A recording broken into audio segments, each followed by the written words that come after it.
What's up, everybody? This is Danny Thompson with Talking Hoops for June 2nd, 2020. We're checking with you live here on Zingo Television, as well as I-95 Sports Network and our good friends on Facebook Live. So for the next 45 minutes or so, we're going to take 30 to 45 minutes. So we're going to check in with some of the best and brightest NBA news all across the country. And just checking in with us tonight out in the lovely city. I guess I think it's still Fort Lauderdale. My main man, Deshaun Tate, representing the Big D. What's going on, Deshaun? Man, outstanding to be on, bro, once again, and just to be here amongst everything that's been going on in this crazy world that we're living in. Ready to talk some basketball and just ready to get into the meat potatoes, man. So I'm happy. I'm in a good place. Before we get started, we want to, send our condolences out to everybody. George Floyd, Breonna Taylor, Ahmaud Arbery.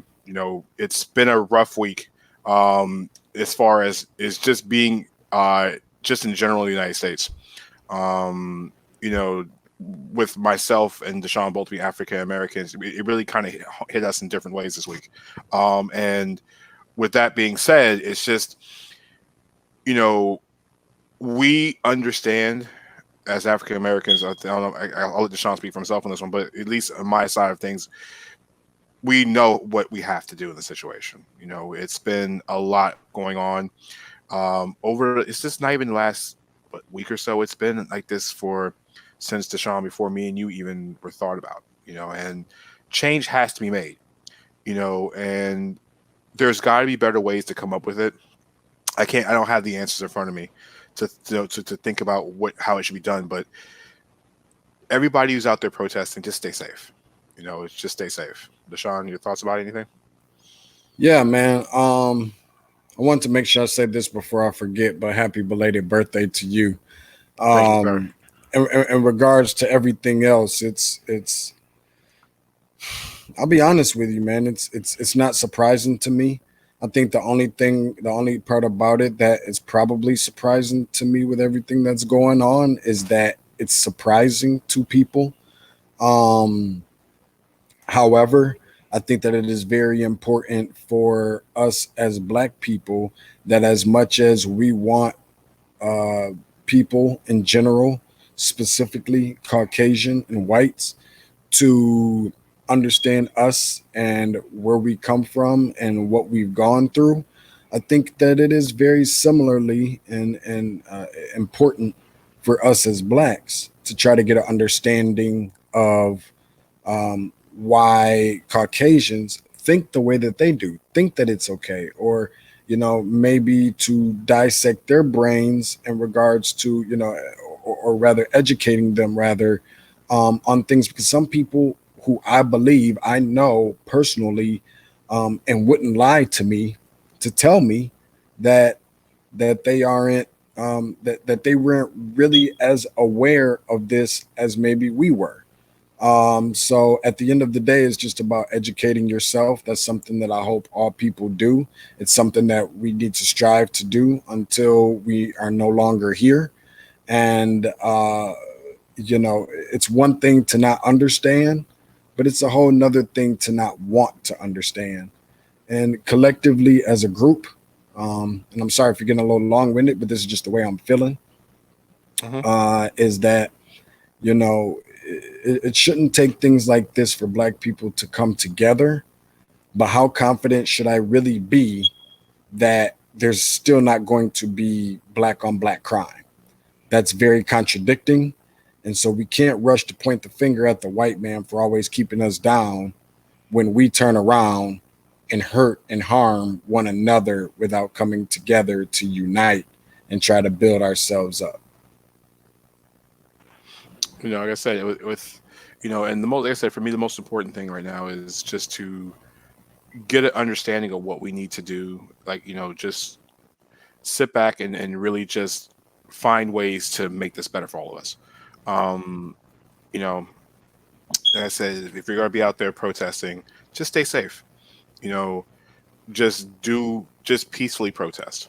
I know sometimes it goes a little left. In some cases it has, but for the ones who are out there protesting, just try to stay as safe as possible.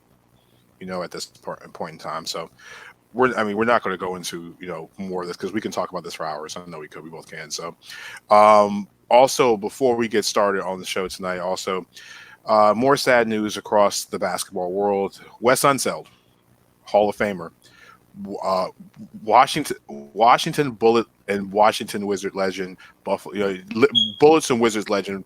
Uh, Wes Unseld passed away at the age of 74 this after today. Unseld, the Hall of Famer, was the first to do the outlet pass, not Kevin Love. Kevin Love learned it from Wes Unseld. His dad. I think his dad was the one that played in the NBA with Wes Unseld and learned the overhead pass. Unseld was a monster behind the rim. Also, at the same time, he was one of the best rebounders and a very underrated scorer in his time. And I said our condolences go out to the Unseld family, and the basketball world lost a great one today. Your thoughts, Yeah, Sean? for sure. No, just I mean, in regards to Wes Unseld, I mean, it goes without saying for a guy who's number 41 champion or number 41 uniform is hanging up in the banners there, an NBA champion, an NBA Finals MVP, NBA MVP, a 5-time All-Star. Just a little bit of a background from Louisville, played at Louisville, which I think is even more outstanding, just because that means a little bit to me when guys decide to stay home and still represent where they come from. This day and age with prep schools and everything else, you don't really hear of that too often. However, what I will say on top of that is, the outstanding outlet passing, the creator of that as he is, if I'm not mistaken, either he and Wilt Chamberlain being the only ones ever to play in the NBA that received Rookie of the Year award and NBA MVP in the same season. And that's just think about a guy coming in right now, Deshaun. Imagine these rookies coming in right now and winning the league's MVP at most guys come 18, 19, 20 years old, and to be a league's MVP and rookie of the same season. The last player that even would have come close because with those type of numbers maybe been LeBron's rookie year, but Cleveland was not that good. I'm just saying, like, you have to be a special player to be that good as a rookie.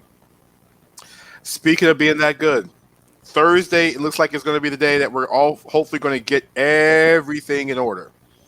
The NBA will vote on returning to play this season, and the owners will take precedence on this on Thursday. So now, this week, since we've been off the air, there's been some interesting things come out. Michael Jordan's come out and said, hey, we don't want to play if the playoffs aren't involved in it. Then you got Lloyd Pierce, who came out today and said, hey, if a 22-team playoff happens, his team, which is the youngest team in the NBA, would be damaged by not coming back. So, Deshaun, before we get into the return of the NBA, what are your thoughts about Lloyd Pierce's statement about the Hawks being damaged by not going back to play games this point in the season? Do you agree or disagree? Well, first of all, I respectfully disagree. Got a lot of respect for Lloyd Pierce, who I've gotten to know over the course of the last year or so as I've covered the Atlanta Hawks for the last 5. So tons and tons of respect for him. However, I will say enough to say that all of these teams were in position to compete for this and to play themselves in. I don't think the Atlanta Hawks can realistically be put in a position, I don't know mathematically to the T, to be able to be put in position for playoff contention. But they had their opportunities the same way everybody else did. And in fact, I think amongst all of the teams in the NBA, if I'm not mistaken, had the most opportunity to, because they played the most games, I think 67 games up until this point, somewhere right up in that range. So there are no excuses for Lloyd Pierce. There are no excuses for the Atlanta Hawks. It would be great for them to be able to go out there and play and compete, because that's what this game is all about. Whether they choose for it to be 16 teams, 20 teams, 21 teams, 22 teams, 30 teams, at the end of the day, I want to see competitive level of basketball play. No excuses from anybody in regards to, the asterisk on the season. In 99, when the Spurs won, when 50 games was played, there was no excuses. In 2011, when the Mavericks beat LeBron in his first year as a Miami Heat, 66 games were played. There were no excuses. And I don't want to hear any for this year. I just hope that the guys go out there and ultimately compete at a really high level, and even more so, be a little bit more determined. Be a little bit more inspired, because one thing that this whole COVID situation has taught us is that everybody's on an equal playing field. This COVID-19 is not, attacking, only those who work 9 to 5s and blue collar folks. It doesn't matter how much money you got in your bank account. There is no separation line. And I'm just hoping that all of this has been something that the players can embrace, and they go out there and play their hearts out and not be talking about sitting down and all this other stuff. In regards to the playoffs, those who want a 30 team race to be able to participate have their opportunities in the event that the decision makers don't choose that one. So we look at the scenarios going on in the NBA. Like I said, Michael Jordan said his team shouldn't be in the playoffs if they're not involved in it.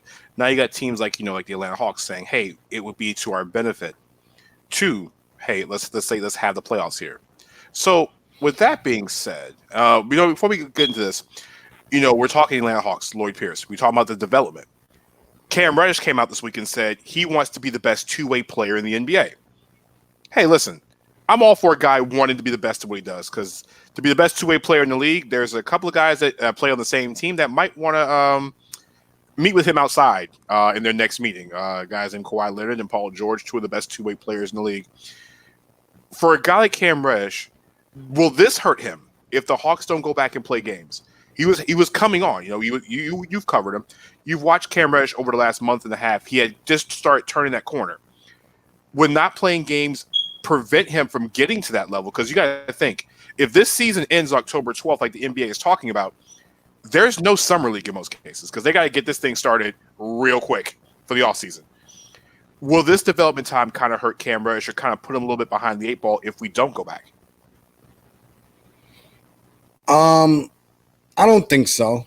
I don't think so. I very vividly remember what Cam Reddish was doing when he got to the Atlanta Hawks, and I very vividly remember what Cam Reddish looked like the last time I seen him in an Atlanta Hawks uniform, and it looked good. But from that stance, I think that we could say that about a lot of other players. How much will it hurt them if they don't see the floor? How much will their growth, not really show nearly as much if they don't see the floor? How much does it hurt anybody that doesn't participate? For Cam Reddish specifically, I love that he said what he said. To be honest with you, I love that he believes in his ability as a defender and as an offensive player. He certainly has the tools. I'm still questionable sometimes about the motor and the confidence. I still would have liked to have seen him utilize the G League a little bit.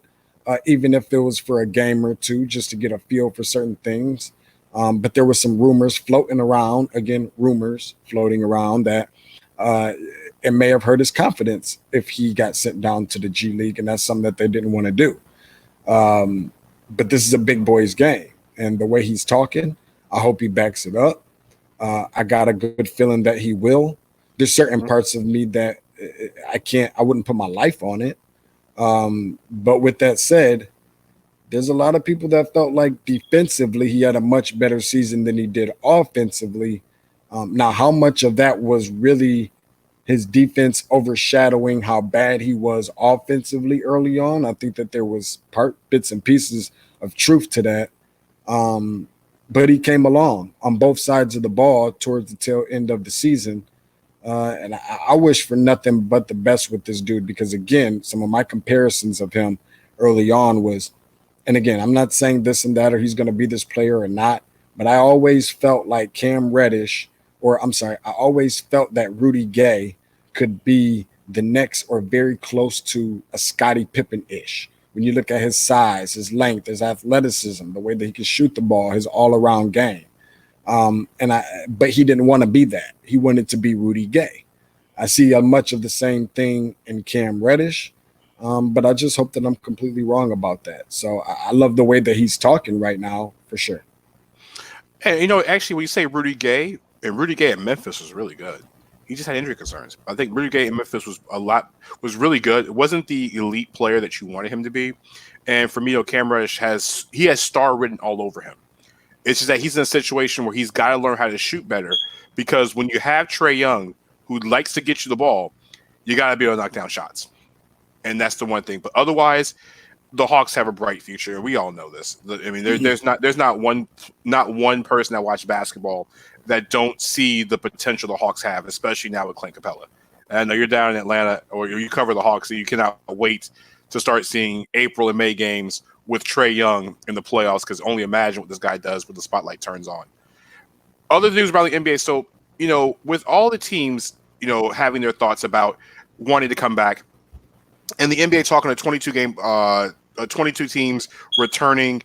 You got teams like Atlanta wants to come back. I even heard there have been talks of Cleveland wanting to go back, and other teams wanting to play and teams not wanting to play. So, Deshaun, I have an idea. Hear me out as I say this.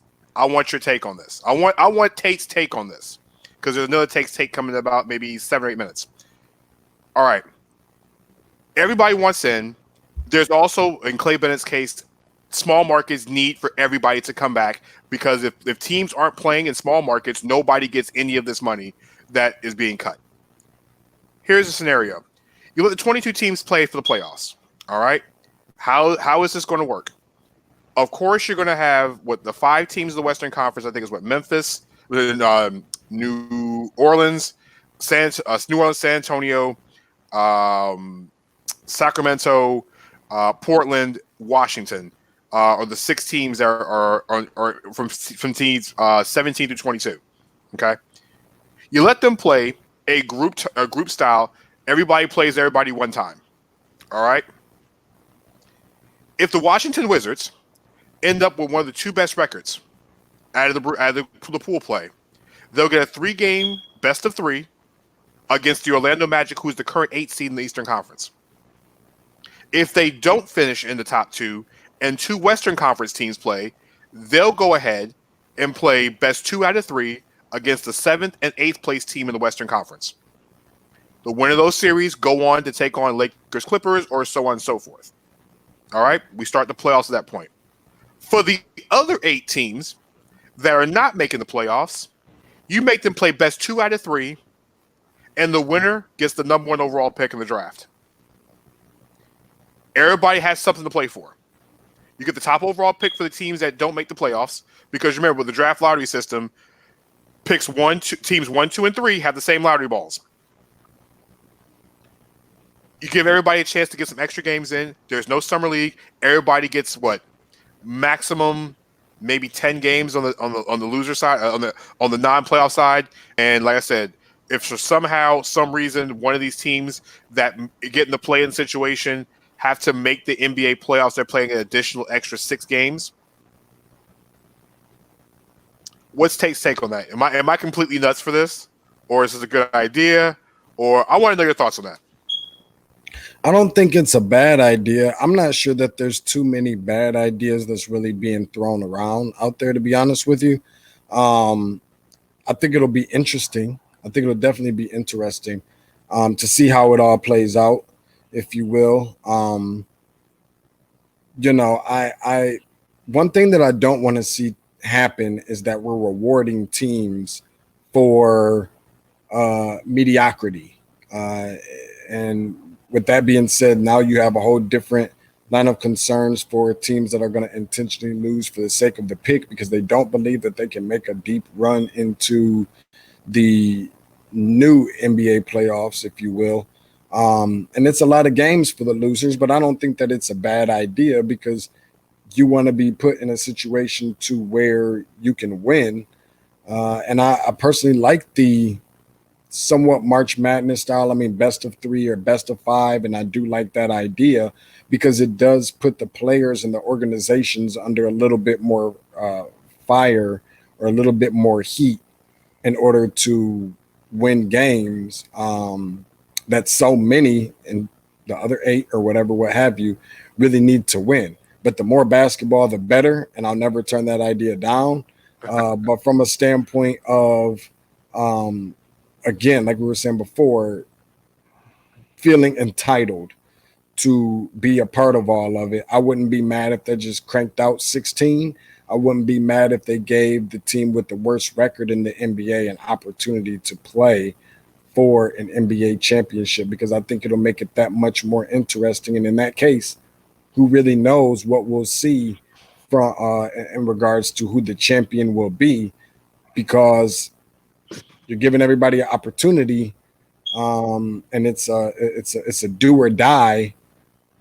I think there's some fun added to some players that are feeling the pressure to go out there and win, and we'll learn a lot about those organizations, even if it's a 30 team, 20 team type situation, or even if it's just fighting for a number one pick.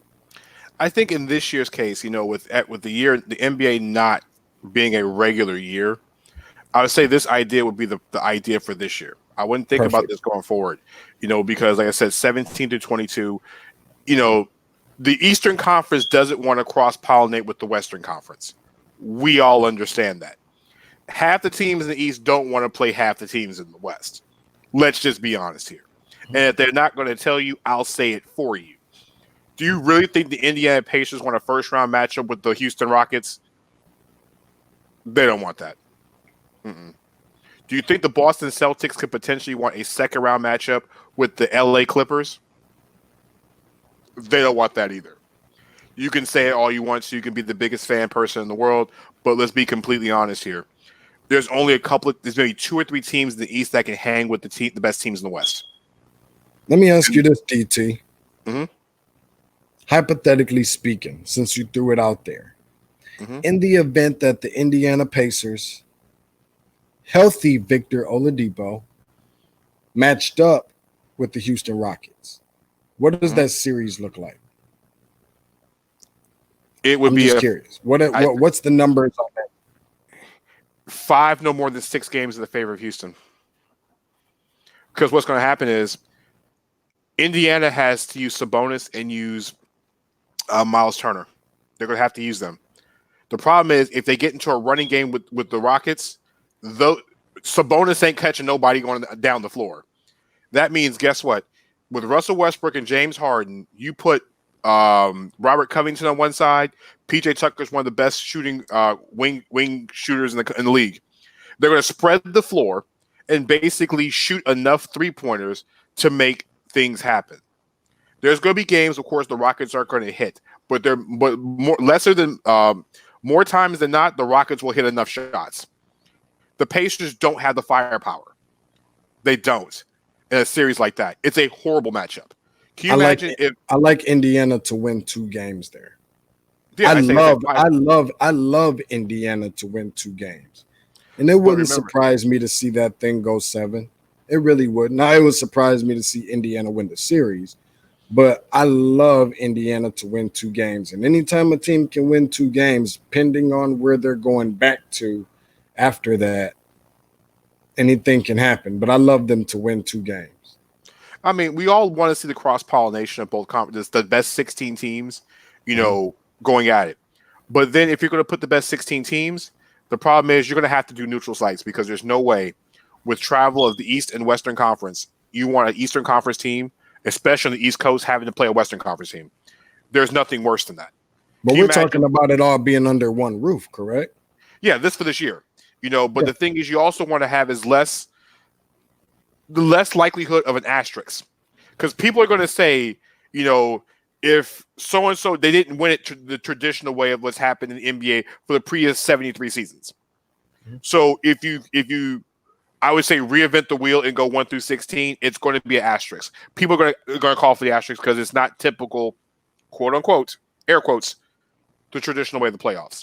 So I guess, like I said, if the Wizards can somehow pull off a round robin in my idea and get number 1 and number 2 in the pool play, you let them play the Magic best of 3. If they can't, and then whoever wins out the West takes the 8th spot, which would be Memphis. They get 3 games with Memphis. I don't know how the NBA is going to let Zion Williamson win this whole thing, but because the NBA, we all know the NBA wants to see Zion in the playoffs. Okay, let's not get it twisted. Zion equals ratings. Can you imagine a first round series with Zion and LeBron? Let's be serious here. Ratings will be through the roof. I ain't gonna lie. But I figure this way, everybody has a chance to play for this year. I'm not saying this should be the format going forward. Mm-hmm. It shouldn't be. All right. If you have the worst record in the league, barring what the Warriors happen, because it rarely happens this way, that a team loses his best player, has another player that basically sat the entire season and play a whole bunch of G League and rookies throughout the duration of the season. It doesn't happen very often, you know, and it's be interesting to have something for somebody to play for. Can you imagine, let's just say the Phoenix Suns, they put a run together and they get the first overall pick because Devin Booker knows he needs help. Devin Booker and DeAndre Ayton need another star player with them. Okay? You don't think they're going to go as hard as they possibly can so the organization can draft LaMelo Ball number one? Or they go after, whatever they can do, maybe even trade the pick. They have the option to get the best player on the board. I think it's fun to give these teams a chance because even if you're in that 17 to 22 range, you end up with the pick you end up with. All right? You had a chance to make the playoffs. You can't have your cake and eat it too. But for these teams that couldn't have a chance to win, give them something to play for. Like, I think what it's going to come down to, DT, is this about fun and what will make it interesting and drive ratings and money and so forth, or will it be about deserving? I think that's the difference in where you draw the line in the sand. But remember, in this case of deserving, what happens in most cases? Teams tank. So the thing is, if you're one of the worst 8 teams in the league, you're going to try to strategically put yourself in a situation. And like I said, in this year's case, the Golden State Warriors have the worst record in the league. You think anybody wants to play the Warriors in this type of situation? But you don't think the Warriors might tell Klay Thompson, hey, listen, I know you're coming back next year. Come play a couple games. We need you. We want to win another championship. Let's get this. Let's secure this number 1 overall pick. But like I said, if you're Karl Anthony Towns and those guys, you want to figure you want a chance to get another player that's going to help them out. Before we go, we have a wonderful segment called Tate's Take, and since we're talking about the NBA draft every week, you see Deshaun's face. Our man Deshaun Tate will give you 90 seconds on a player that you need to watch. Deshaun, this week, 90 seconds on Isaac Okoro starts now. Isaac Okoro, first and foremost, the things that stand out to me is that this is a guy who you already know who he is. He already knows who he is. He's not going to go out there and try and do something that's brand new that he's been working out on the blacktop, and just practicing. He's going to give it all he has with what he does. He kind of reminds me a little bit of Draymond Green in regards to how he plays his role. He's good at what he does. He embraces what he does. He knows what he is already, essentially somewhat of a finished product. Can improve the jump shot amongst other things, but you're not putting this guy on your team to score baskets. You're getting him to get stops. He can guard 4 positions on the floor, 3 for a fact. Guard guys bigger than him and smaller than him, defend the basketball, and play that tough, rugged brand. He's a guy that can play in any generation of this NBA. And I think that once he grows more into himself, as he constantly and consistently and persistently gets to learn himself in this game a little bit better, I think that he's a sure thing, probably more than anybody else in this draft, if you need a role player that's super solid. Here's a question for you. Sure. When you mention all these different types of players, and I watch Isaac play, does a young Detroit Dennis Rodman sound about right? A guy that played multiple positions, was a guard in college, play all positions, can defend, very versatile, can score when needed, and do all the little things. And basically, like you said earlier, can you see a little bit? I see a little bit of young Dennis Rodman, not Chicago or Demolition Man Dennis Rodman. We're talking, as you're wearing your hat, Detroit Defensive Player of the Year Dennis Rodman. Maybe am I right about that? The role, yes. The motor, no. Okay. However, I can see that he could grow into that. I think that how he plays is much like his personality, where he, to an extent, while he does seem to be a very, very quiet guy, I will say enough to say that his game is not quiet in the way that he plays the game, But in a way, it is. He's a silent killer. That's what he is. He's not going to go out there and do a whole bunch of yapping and this and that. I think that he'll grow within the game as he grows within himself, and he'll develop a little. Some people say you can't develop motor. I think you can, but I think with that comes confidence. On the highest level, when you've done it on the high school level, when you've done it on the collegiate level, you've consistently stuck to your guns. It's a little bit different when you do it on the NBA level. As you can see, again, guys like Draymond Green, who, there was a difference in Draymond Green between high school, always very passionate, don't get me wrong, but with more money, with more notoriety, more publicity, and championships amongst other things, and playing a big role on that, being a defender and a stopper. You grow within yourself and you gain some confidence, you gain steam through that, and nobody can move you out of the way or tell you anything different. Why? Because you have a skill set that a lot of guys in the league don't have right now, and they cannot match it.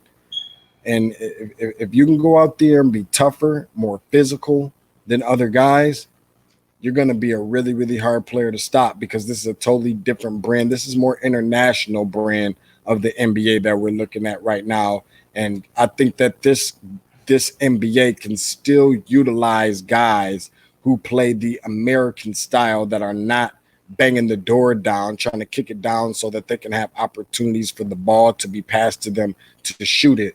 He's the kind of guy that can affect the game if he never gets his hands on the ball one time outside of grabbing a rebound or getting a steal. That's Tate's take. A little bit longer than 90 seconds, but I'm telling you, trust Deshaun. He needs to be a scout somewhere in the NBA, because I'm telling you, he has an eye for talent. Before we go, Deshaun, you got to first off check us out every single Tuesday night. Until the NBA comes back, we'll go right around 30 minutes from 9 to 9:30, 9:35, depending on how we feel. Here on Zingo TV, channel 198. The directions down here at the bottom, channel 198 on Zingo. And guess what? Zingo TV is free. If you don't have Zingo TV, you can always catch us on Facebook Live every Tuesday night, and also on YouTube. And we'll post a YouTube link going forward for Talking Hoops under Applecat Media. It's a wonderful show, like I said, with Deshaun. And also, you can follow me and the basketball savant himself, team captain, 4-year scholar at LSU. And I'm gonna let Deshaun tell you what LSU is about in a second. Twitter handles on the bottom. Mine is Danny number 3. That's DANNY number 3 Thompson on Twitter. And Mr. Tate, what's your email? What's your Twitter? At Tate's Take Hoops, TATESTAKEHOOPS, where basketball lives. I tell you what, that LSU, light skin united. Believe in it, trust it, embrace it. It's the real deal. And there ain't no more if you don't have the Zingo. Go and listen. Free app people. You. Free app people. Zingo TV, channel 198, DT to DT, from one to another. Make sure you download that app. This thing is going places. Believe that. Exactly. Also, at the same time, big shout out to everybody tuning in the show. Like I said, we're going to be on YouTube. The stream will be up in maybe 15, 20 minutes or so. But like I said, we're coming to you. Then when the NBA season gets back in the fold, we'll be back on an hour every Tuesday night. And we might even jump on Thursday night. We're not sure yet. If the NBA makes a decision, ladies and gentlemen, you might see our faces on Thursday night. Just saying. So, for my main man, DT, down in Florida, representing the ATL with the Detroit hat on, I'm Danny Thompson. We'll check you guys out on next week, if not something sooner. Have a wonderful night. And everybody, if you're out, protesting, like I said, we all know that Black Lives Matter. And no matter what you say otherwise, if you're saying anything other than Black Lives Matter, I'm not trying to hear anything you got to tell me. My thoughts on it is what it is. So for myself and the team captain of LSU, Mr. Deshaun Tate, we'll see you guys on Tuesday night, if not sooner. Stay safe. Peace.